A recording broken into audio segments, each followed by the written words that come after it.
আসসালামু আলাইকুম গাইস, আশা করি সবাই ভালো আছেন। তো গেস্ট করেন আজকে আমি কোথায় যাচ্ছি আপনারা জানবেন কীভাবে, আপনাদেরকে বলিই নেই। আজকে আমি চলে যাবো বরবাদ সিনেমা দেখতে, যেটা নাকি অনেক হিট হয়েছে।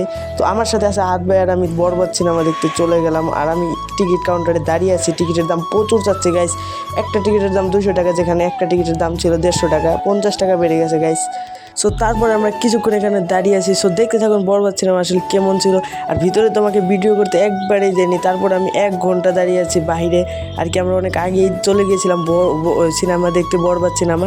সো এখন আমরা ভিতরে যাব, আপনারা দেখতে থাকুন। ভিতরে অনেক ভিড় গাইস, কি কষ্টে যে ভিতরে ঢুকবো বুঝতে পারতেছি না। সবাই ঢোকার পরে আমিও ঢুকে গেছি। আর এখানে আমাকে তো ভিডিও করতে দেবে না, আসলে আমাকে থ্রেট দিয়ে গেছে আর কি, সবাইকেই থ্রেট দিয়ে গেছে যে যদি আমরা ভিডিও করি মোবাইল রেখে দিবে। সো গাইস তারপরে কোনো রকমে খালি আমি অ্যাডভার্টাইজটা ভিডিও করেছি, তারপরে লাস্টের দিক দিয়ে আমি ভিডিও করছি আর কি বরবাদ সিনেমা।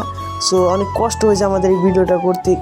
স্যান্ডেল গেঞ্জি গায়ে দিয়ে গেছি, উপরে ফ্যান। তারপরেও কি মানে আপনারা দেখেন কি আমি কি কষ্টে যে রিস্ক নিয়ে যে ভিডিওটা করছি, আপনারা দেখতে থাকুন। এই যে দেখুন বরবাদ সিনেমা।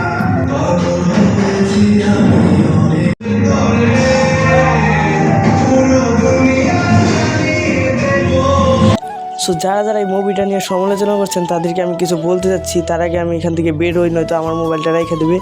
সো আমি যারা যারা সমালোচনা করছে তাদেরকে বলতেছি এই মুভিটা নাকি অনেক খারাপ হয়েছে, নারীকে বিশ্বাস করো না। সো ফুল মুভিটা দেখে তারপরে মুভির নামে সমালোচনা করবেন, আগেই মুভির নামে কিছু বলবেন না। মুভিটা অনেক হিট হয়েছে, আপনারা হয়তো লাস্ট পর্যন্ত না দেখে এই কাম করছেন। তো লাস্ট পর্যন্ত দেখে কোনো মুভির নামে সমালোচনা করবেন। সো আজকে আমি চলে যাবো এখন বাসায়, সবাই ভালো থাকবেন, গুড বাই।